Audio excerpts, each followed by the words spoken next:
অনেকে চেনেন সোহেল মাস্টার আমার নাম। অহন ঘটনা হচ্ছে আমি এই ইউনিয়ন পরিষদের নির্বাচন করব, চেয়ারম্যান পদপ্রার্থী। নির্বাচন যে করবো, কেন করব? একটা চুরের বিরুদ্ধে।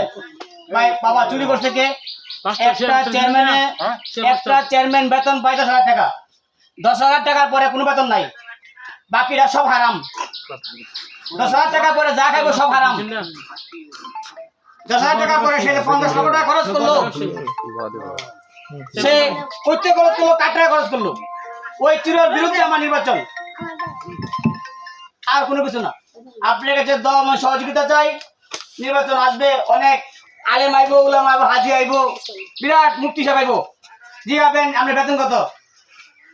ইউনিয়ন পরিষদে কারো বাবার একটা গরু নাই, খামারও নাই, টাকাটা করতে নাই।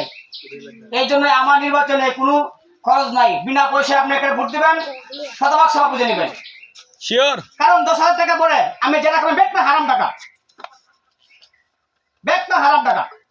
নির্বাচনের আগে আমরা পাবলিক চেয়ারম্যানটা খাওয়া, নির্বাচন